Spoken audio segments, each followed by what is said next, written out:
Welcome in to Retro Wrestling Rewind, episode number 12. Yeah, that's right, folks. Episode number 12. As always, I am one half of the greatest tag team podcast champions of the world. As always, I'm the world's greatest ring announcer, retired David Fine, alongside the real man from Long Island, the great Long Island IC, the hell with Zack Ryder. If he's listening, he can kiss my butt. Alex G, what's up, man? I wouldn't say that. He lives near me. He's pretty big. Actually, I think he lives in Orlando because he had to move. Does he move? He had to move to Florida where he could get a bigger house for all his fucking figure collection. Have you ever listened houses are expensive up here. Yeah. I mean, it's one of those things. It's a great place to live in that area, but it's so expensive. You've heard his podcast, right? Major Figure. I did. I like the YouTube videos he's doing too. They're pretty good. And he buys so much crap. I don't. Anyway, but let's be honest. If we're making his kind of money, we probably have all the same crap. Probably. I want to buy a DeLorean. And you are going to buy a DeLorean at some point. Yeah. Yes, you are. Because you know why you want to buy a DeLorean? Well, because they're cool, and that we go back in time. Yeah. The Retro Wrestling Rewind. See. It's true. That's true. It's damn true. Speaking of things that we're going back to talk with, Sunday, April the 23rd, 1983. Were you even born in 1983? I was. You was? How old were you in 1983? I was 1 year old. You were born in 1982. The great Super Sunday show from the AWA, the American Wrestling Association. What were your thoughts on the whole, before we get into the nitty gritty of the 8 matches. Yeah. With the main event, Vern Gagne and Mad Dog Vachon defeated Sheik, Adnan Al-Kaisi, and the great Jerry Blackwell in a tag team match. What were your thoughts on this? I mean, they had the great... Well, right off the bat, yeah. I know a lot of people call Starrcade the granddaddy of them all, the first quote-unquote wrestling pay-per-view. Super Sunday predates that, by the way, so... You want to keep that in mind that, technically, if you want to be a jerk about it, that Hulk Hogan did main event the first wrestling pay-per-view of this particular era. So I want to make that clear right off the bat. I mean, they start the match with Brad Reganis. Brad Reganis is awesome. Defeats the great Rocky Stone. I mean, I wish I had his wrestling figure. What were your thoughts on this match? 7 minutes. Start off AWA, Super Sunday. Reganis never got, I guess, the notoriety or even the push that he probably deserved. I would like to see him, team up with like Ken Patera, and they could have done an Olympian type gimmick. I know they did that later on in the AWA, I think in '87 or '88 or whatever. But he's a legit, wrestler. Like he was in the Olympics. He's a legitimate wrestler. Vern loved to have those guys, and he trained a bunch of dudes. So his kind of legacy in professional wrestling as being one of the toughest guys of all time, like right up there with like Haku and like David Schultz, and he's in the same kind of league as those guys as being a legitimate shooter. Mm-hmm. Why they had him on the opening match on this card, I have no fucking idea. Yeah, man, it was a good opening match. Of course, they had Mean Gene Okerlund as the ring announcer. I know, it's awesome. I mean, the way he introduces people, I wish I had watched his tapes doing this back when I was doing ring announcing, because he was... Gene Okerlund is probably the best backstage interviewer of all time, but definitely underrated as a ring announcer and underrated on commentary as well. Yeah, he was. And he's probably drunk right this second. He's probably drunk right now, but I met him in person one time, and he asked me after the event if I was going to the bar. And what did you say? I said, absolutely not. I'm with my wife. And if you had not been with your wife, would you have gone to the bar with Gene Okerlund? Absolutely. It reminds me of the time where I'm at WrestleCon, and I'm getting a picture with Kevin Nash, and he asked me if I was going to the Shrimp Club with them afterwards, and I told him no because I have to go watch a Evolve event, and he called me a fucking mark. You should have gone with him. It was I spent money on those tickets. I'm a cheap bastard. You could have sold them, and you could have freaking watched him get a lap dance. I don't know. I mean, it's just I, weird. two things about the strip club that are big no-nos. Number one, you can't throw change on the stage, and you can't wear sweatpants with no underwear underneath them. That's very, very much frowned upon. Huh. I want to ask how you know this, but that's for another. That's for a Patreon Well, exclusive. you frequent the strip clubs. You should know this. Yeah, well, but that's like I said, that's neither here nor there. Next match on the old event had Steve Regal, not Lord Steven That's the Regal, real, yeah. versus Buck Zumhoff. And speaking of Steve Regal, he's going to be on the program soon. He's going to I be know on. he's a super underrated wrestler. I He's wish gonna there was he's get gonna more love. he's gonna be on a Patreon exclusive, of course. If you didn't listen last week, which if you didn't, Shame on you. why the hell do you do that? But anyway, go back and listen to the first 11 episodes. We gotta make sure to ask Steve Regal about being the son-in-law of Wilbur Snyder. That's awesome to me. I was actually going to do that. I was actually text messaging him today. Nice. We've become that close, and he's I love old school wrestlers because a lot of them either don't want to talk to you and are not friendly, or then they're the ones that are over friendly. And he's really friendly and he's a really nice guy. From what I've gathered, he's going to be on a Patreon exclusive. It's going to be coming up in the next couple weeks. So you want to know what the hell's Patreon? Just go to patreon.com/retro wrestling rewind. As always, you can become the Western States Heritage Champion. I mean, why the hell would you not want to become the Western States Heritage Champion? Because you know who is a great Western States Heritage Champion? The great Larry Zbyszko? Larry Zbyszko. And I think, wasn't it Kendall Windham? No, he was. One of the Wyndhams was the Western. I'm pretty sure it was just Larry Zbyszko, maybe Barry. And if you want to become the Western States Heritage Champion, that's only, hey, even Alex G can afford, even though he is super cheap, he could get it's only $1, and you get the old. Doesn't matter how you do it, man. You can send us 100 pennies. Yeah, it's still money. It's still money, and we'll give you the old hello every week on the program. If you're if you want to go into the TV part, if you want to become the world TV champion, that is $5 or more a month. I mean, we like the more. $5 is good, but the more is better. We actually have a world TV champion. He's going to be listening on the Patreon account. He's one of the biggest fans of the program. He loves, for some reason, he's a fan of mine, but I'm friends with him. But he's a big fan of Alex G. I'm not sure why, but I'm surprised myself. And he loves their YouTube channel, so he loves your YouTube channel. He's like, yeah, ours is, yeah, but he loves the old retro wrestling video games channel. If you become the TV champion, you'll get a monthly Patreon exclusive show, which will be, of course, the Steve Regal interview. The Steven Regal interview could be the Gary Capetta interview. Could be stuff that we can't put on iTunes, SoundCloud, Stitcher because. I mean, we do have that E symbol next to the show, so we can say whatever we want. But on Patreon, we give you a little extra. And, of course, on every platform and every tier, you get the old... I'm less likely to be sued about something I said on Patreon. Probably not. You get the old howdy ho hello from Alex G. If you want to be the national champion, that's $25 a month or more. At this level, you get to pick a show. So you can pick a show. You can pick an era. You can pick like I said last week, if you want to do Starcade 90. Yeah, if you want to do a retrospective on Sam Houston's glorious career, then you can become you can be the national heavyweight champion. Don't pick anything XPW because I will not review that. No, and then you'll be don't ask for anything that we have no idea what the fuck you're talking about. I watched XPW. It's worse than WCW at the end. What? Yeah. And then you also get of course, you get the monthly Patreon exclusive show, which could be our first Patreon, who's of course, like I said, the TV champion. He wants us to on Patreon.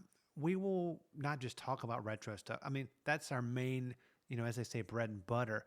But if you want us to talk about the current product, we will. I mean, he wants us to talk about how awesome Becky Lynch is right now.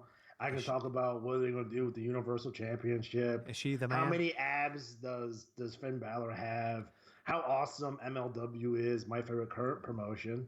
what they're doing with the current NWA, And and speaking, if you watch Impact Wrestling for some reason when they're not running over children, we'll talk about that too.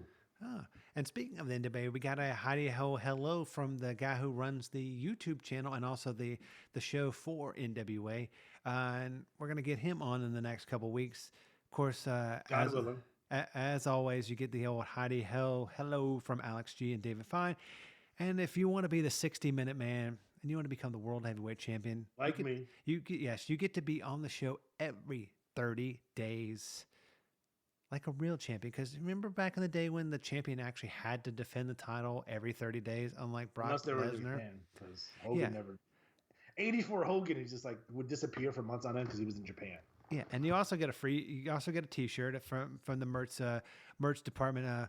Gonna put those together, send those out. Got to talk to the people up in corporate, get them put that together, and also at the Are we celebrity. gonna do fanny packs? I think we should. I don't know about your fanny, but I don't need anything. Speaking of You fanny don't want packs, anything packed in my fanny? That's weird and no. slightly gross.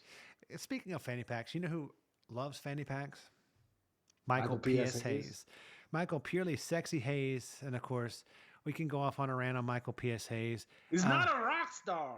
You also get a monthly, the Patreon exclusive show, and you get the old howdy hello, Tim the Toolman Williams hello from David Fine and Alex G.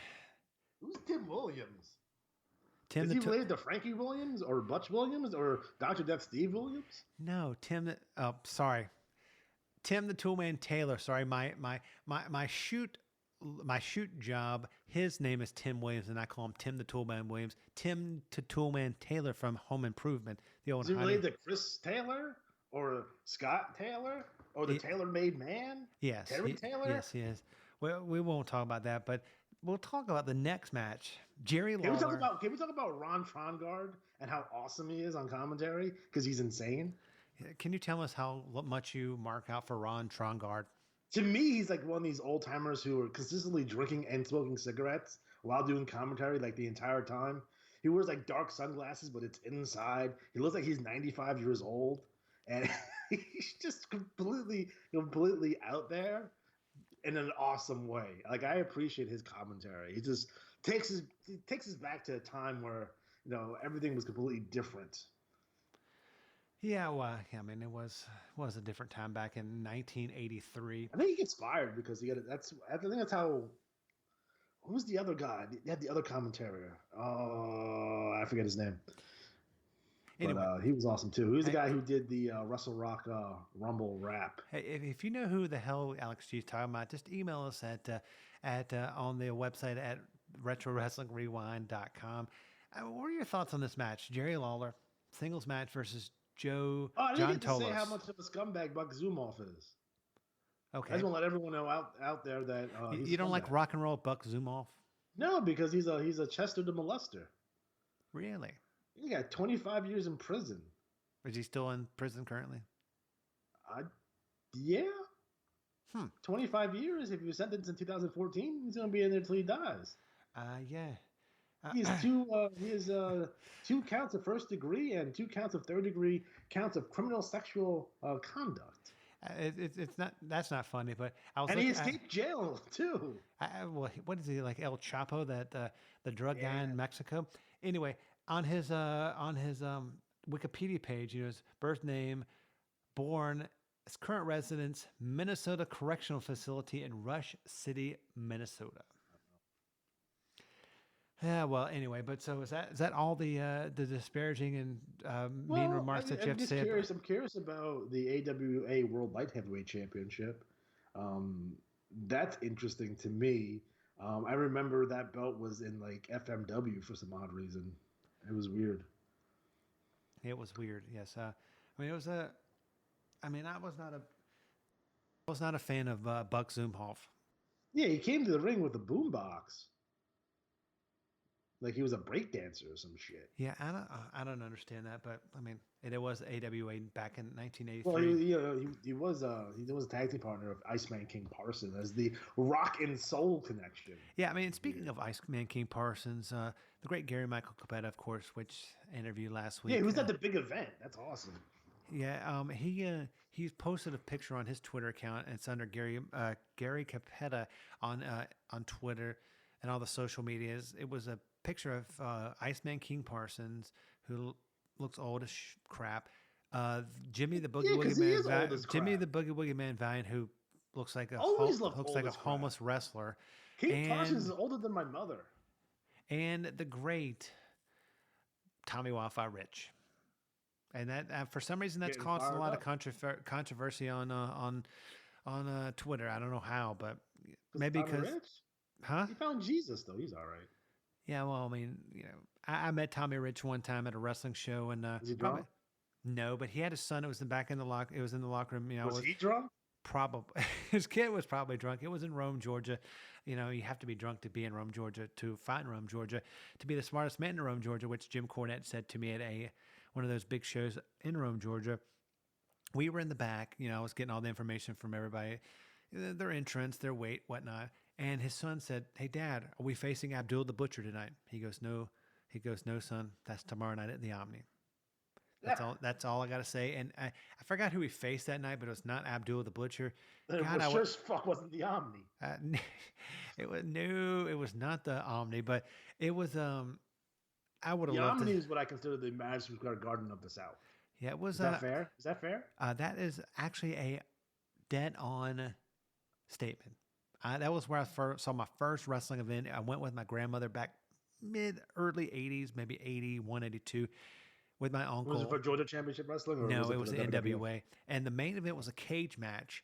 And my grandmother got on her seat and started screaming at the wrestler. I don't know who Was it was. she a working granny? She was a working granny. Wait, what the hell's that mean? Oh, It means that she would scream at the heels and sometimes take a swing at them. oh no, she didn't take a swing at him, but she could probably hold her own. She was a. I'm not calling your grandmother a woman of the streets now. That's rude. You're not calling her Big Mama? Big Mama is a street lady. God, holy shit. Anyway, moving on from disparaging words on Buck Zumhoff, who is currently will not he. I there's a lot of wrestlers that we could probably get on the underneath the jail on the podcast, but don't think we'll ever get him on there because he's in jail forever.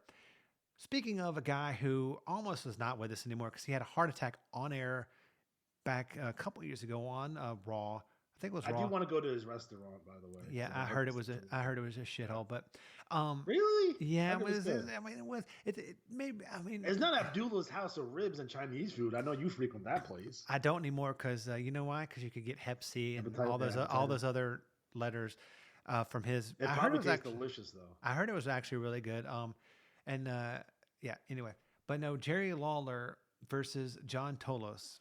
The Golden Greek John Tolos, who most, I guess, modern wrestling fans or mainstream wrestling fans might remember as the coach, Mr. Perfect's manager in the WWF post Bobby Heenan. So, God, I love Bobby.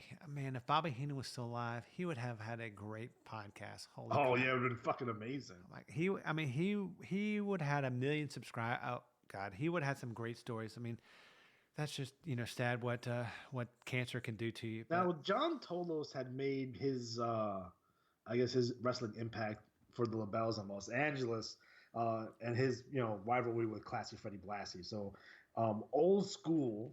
You can't get more old school than John Tolos and Freddie Blassie fighting over the America's Championship in the '60s. So yeah, it was. So we see John Tolos here taking on Jerry Lawler again. Jerry Lawler and the Memphis promotion has been working with the AWA for quite a while. They always had Nick Bockwinkel come in. Eventually, Lawler did win the AWA World Championship, but that's still down the road here. But good to see Lawler on a big show like this for the AWA. So it's really kind of given him his credibility when he goes back to Memphis. I mean, it was 7 minutes 53 seconds. I mean, it was third match on the card. I mean, he would have been, of course, higher if. And this is '83 Lawler too. '83 Lawler is fantastic. Go back. The entire year of 1983 Memphis is on YouTube. Like, go watch it because it's awesome. The whole year of 1983 is on YouTube. Yeah, most of '82, all of '83, I think most of '84 is on. How's the Memphis? There's a lot of Memphis on YouTube because the ownership stake in terms of the video library has always been in dispute. So it's like no one owns it. And I mean, how's the quality? I mean, stuff on I mean, YouTube. it's it depends. 1983. It depends on the feed. If you got the, I guess the WMC feed, the Memphis feed, it's probably a little bit better. If you end up getting the Louisville feed, it tends not to be that great. It also depends if Cornette was the one taping it or not. Oh God. But Have, the quality is decent. ha- It's have good you enough. have you seen that edition of 10 pounds of gold with I did with with Jim Cornette. Cornette? Yeah. God, he's got so much cool stuff. I mean, he's the guy I want to get on the program because He's a very busy man. he is. I mean, he's doing the NWA. He's doing everything now. It's like, He has two podcasts he does weekly, and like he becomes more like he tries to retire, but he just becomes more busy. yeah. They're doing a reunion tour with the Midnights too. It's coming up, I believe, the end of this year, going into next year. So look for the Midnight Express with Jim Cornette in a town near you. Which Midnight Express? There were a couple that he managed. I think they have all three of them. I have all Stan, Dennis, and Bobby. Not Randy Rose. Oh fuck, Randy Rose. Hey, hey. Now, it'd be awesome if it would have been Dennis Condrey and PYT Express. Why can't I remember his name? Oh, that guy. Shut up. See, he's typing in the old Google. I'm usually good with names. Yeah, I know. It's like, I don't know, but It never. Like I tell my wife, this never happens to me. and my wife always says it happens to you. But while you're typing in the old Google machine, the next match had the Texas Cowgirls. Really, the Texas Cowgirls. Wendy Richter, and Joyce Grable defeated. They were the champions. They're the AWA women's. Norville Austin. There you go. Who? Norville Austin. That was on the top of my brain. They were the current AWA Women's Tag Team titles or champions. They defeated the great Judy Martin and Velvet McIntyre, the lady who wrestles without shoes on, kind of like the Von I Erichs. guess I gotta be honest here for a second. Uh-oh. For this time, in terms of women wrestlers, Wendy Richter is probably the best looking of all the women wrestlers at this time. And I she's think that- and I think that's she's safe not. to say. I mean, and she's not like. I mean, she's good looking, but she's No, not. she's good looking. She's very good looking. But compared to the wrestlers now, the To female join- wrestlers now, well, yeah, because they're most of them are CrossFitters and models and stuff. Yeah. Athletes, yes, they're athletes. Well, but they're also gorgeous. What as were hell. what were your thoughts on that? I mean, then this match, it was a women's tag team champions. I don't think this was even a real tag. I don't think this was a real title because they wouldn't have the women in all the time. No, Like this wouldn't be something that'd be defended on a regular basis. Because before it was Grable and Richter who won it, we haven't seen the AWA Women's Tag Team Championships since 1979. So before that, it was Joyce Grable and Vicky Williams, and Ricky Williams. Vicky Oh. Williams. I'm like, who? And all of a sudden, they just give the belt to Grable and Richter, who eventually did end up losing it to Velvet McIntyre. McIntyre and Princess Victoria. And then the championship, of course, was sold to the WWF and became known as the WWF Women's Tag. We're gonna have to, you know what? We're gonna have to do some research and do a whole program. I didn't even know that they had a WWF Women's Tag Yeah, Team. don't you remember the Jumping Bomb Angels? Oh yeah, the jumping. That You don't like the Jumping Bomb Angels? That's blasphemy. well, They're fantastic. they were you love the Fantastics, or you say that it was I fantastic. used the word Fantastics. I do enjoy the Fantastics of Tommy Rogers And Bobby Fulton. Bobby Fulton. They were. I think they. If you call them a Rock and Roll Express clone, I'm going to punch you right square in the face. I mean, they were no rock stars like the Freebirds, but I'm not gonna apologize to thinking they were rock stars. But I know you're not a big fan of their music. I love the Freebirds. You just don't like them as rock stars. I don't like the rock star gimmick that they got in like 1989, 1990 WCW. WCW. Yeah, I mean, this match, didn't really have much. I mean, they, like you said, this belt was not really defended much. Maybe It's not a real belt. It's not just a- like, oh, we have this belt here. It's kind of like the international tag team, or I think a couple of times they had the 6-man tag team champions in like NWA. They had like a cup, but then I think they ended up getting the belts. And of course, the Road Warriors are the international tag team champions. It was, they had, I think a lot of the belts There's a lot of kayfabe belts out there. yeah, I Let's be mean, honest. it's yeah. And speaking Like of, Antonio Inoki as the WWF martial arts champion. the hell is a martial arts champion? Exactly my point. Speaking It's the of, first ever MMA title. yeah, and speaking of men that I would not want to cross or make mad, Chief Wahoo McDaniel defeated Eddie Boulder in seven Fucking minutes lit his six ass seconds. up, by the way. I mean, what were your thoughts on Wahoo? I mean, he was great in NWA. He was great in AWA. Uh, He would have had a bigger push in WWF, but he got pissed that I think Vince Senior just tried to punch him in the face or something. So he was blackballed from like the WWF for like ever. yeah, it's never good to punch the owner of the company I'm in the not saying he face. punched him. That's one of the many stories I heard about Wahoo from back in the day. Wahoo gets a lot of respect, especially from Ric Flair, because essentially Wahoo was the person who discovered Ric Flair as a low card wrestler in the AWA and brought him down to Crockett. Hmm.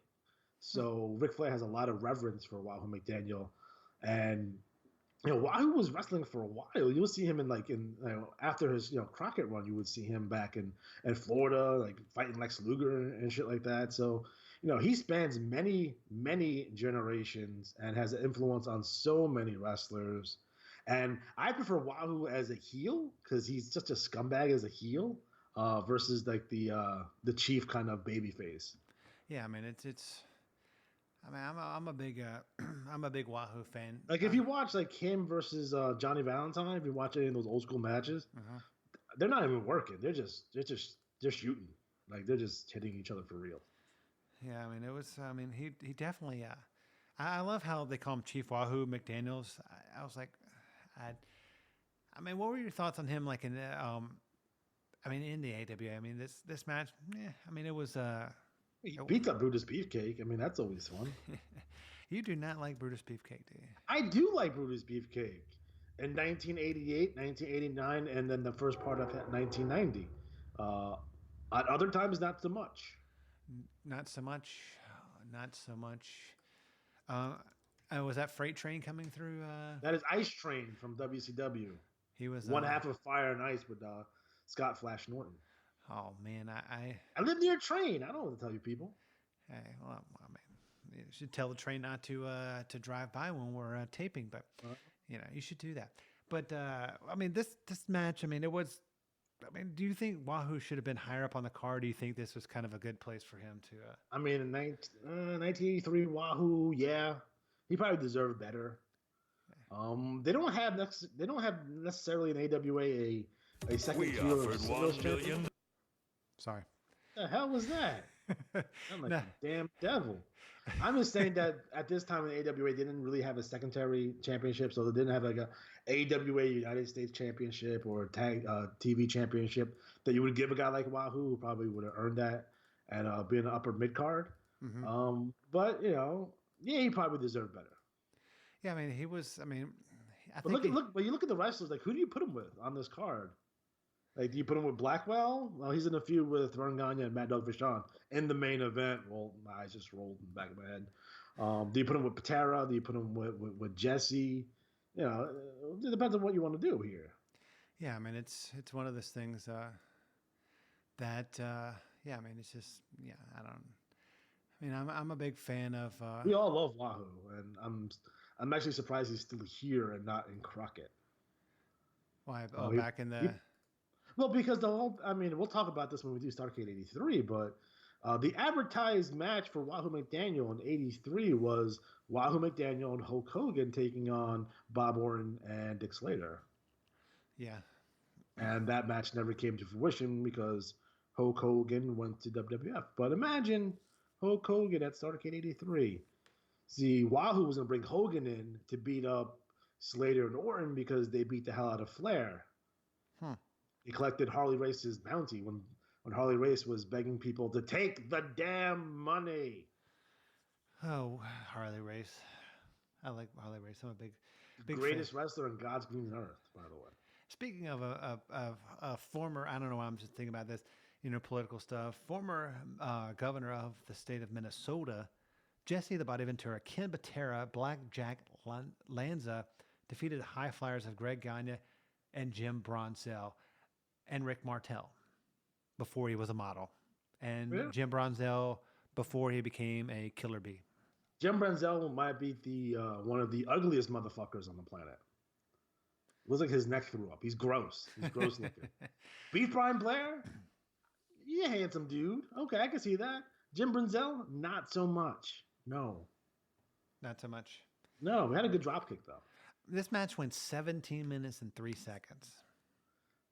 Yeah, yeah. I mean, I wish it was Masa Saito on this show, but he wouldn't come until later on in the year, in January '84. Yeah. Where's Adrian Adonis here? I don't know where he's at. I think he might be in WWF at this point. So you got Ventura, Patera, and Lanza. That's weird. Yeah, I mean, they're going to do some stuff with Ricky Martel down the road. He'll eventually win the AWA World title. But he gets kind of hampered here with Greg Gagne. Jim Brunzell's a good worker, though. Yeah, I mean, it was, an okay match. I think the next match of the card, Nick Bockwinkel, he was the current AWA World Champion, defeated Hulk He Hogan didn't defeat shit. by Hogan reverse won the match. decision. Disqualification. Hogan wins the match. Mm-hmm. And then they reverse it at the end. They did a dusty finish, essentially. Historically, dusty finishes happen the next week on TV. They just did it at the show.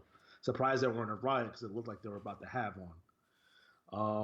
Hulk Hogan should have won the belt here. I think everyone is in agreement here. And now the official AWA records do have Hogan as the champion here. And basically after he had to give the belt back to Bockwinkel. There's no reason for Hogan not to win the belt here from a booking perspective, not from a business perspective. That might be slightly different. I know Hulk Hogan had his Japan commitment, so he's going over to Japan quite a bit at this time. But any other narrative that's saying that, Hulk Hogan didn't be the champion, the money was in the chase, that's bullshit. That's old school thinking that wasn't going to work. In a company that was considering national expansion in 1983, it wasn't going to work with the character of Hulk Hogan. Hulk Hogan needed the belt. He should have won here. Stanley Blackburn, James Beers, you guys can fuck off, by the way, because Hogan should have won the belt here. And it's a goddamn shame that he didn't. Some people will say that Hogan refused to take the title because Vern wanted Hogan's Japanese money, which is something that Vern would do. He would try to get down the road also. The thing about Vern Gagne at this point of, his life, very behind the times. They're still making money. They're still drawing extremely well. They wouldn't fall off a cliff until like 86 starts it. By the time you get to 1988, 1989, the show was fucking awful and they're losing money hand over fist. They have no talent. But not for nothing, to be completely honest as well, if I have to play devil advocate here for a second, a lot of people out there saying that if Hulk Hogan would have won the belt here, he wouldn't have won the WWF. And I say this, Hulk Hogan was going to WWF regardless. He would have went with the fucking belt. I'm sure of that. So, although Vern wasn't thinking it at the time, so I can't credit Vern by keeping the belt off Hogan because he thought he was going to leave and lose him. It was Vern keeping the belt off of Hogan because he wasn't an amateur wrestler. Whatever. Stop thinking like that because that's stupid. And he wanted Hogan's money. He wanted Hulk Hogan's Japan money. He wanted his merch money. And it's Vern thinking he is, his ego got the best of him at this point in his life. And not for nothing, you look at the current WWE product right now, I'll say this. Vince McMahon has become the thing he's always hated. He's become Vern Gagne.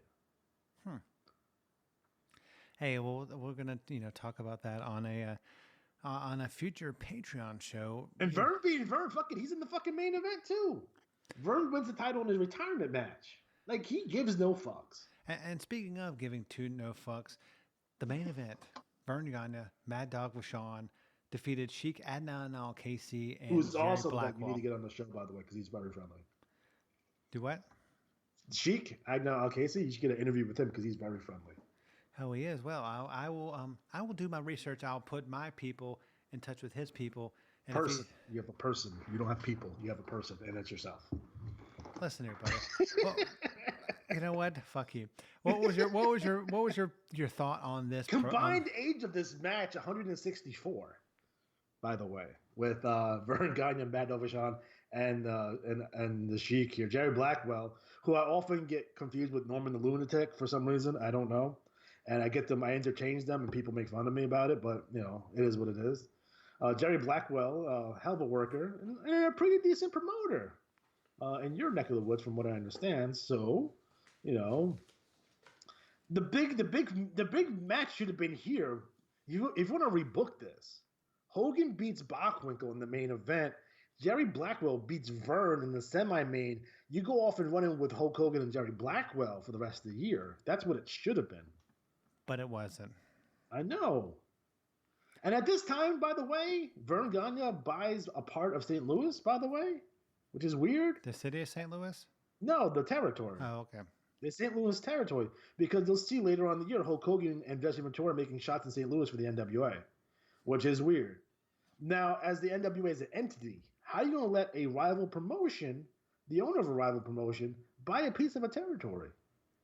That's more shenanigans and tomfoolery there. I hate shenanigans, and I'm not a big fan of tomfoolery. But I know you're a big fan of Sam Houston. That's neither here nor there. Sam Houston, Mad Dog Vachon, like these guys, like that's the problem with the AWA, because if you go look, throughout the rest of the run here for the AWA, they wouldn't last too much longer. They got another 8 years or so. You have all these old guys on top. You have your Nick Bockwinkel's, and you have your Mad Dog Vachons, and you have the Crusher and the Bruiser and these guys on top for so long that by the time these guys couldn't wrestle anymore, you've not made any new stars, or any new stars you've already made have gotten pissed and left. So you end up at the end of the day with like Larry Zbyszko and Del Wilkes to close out the AWA, and that's it. And I love Larry to death, and the reason he was still there is because he was married to Vern's daughter.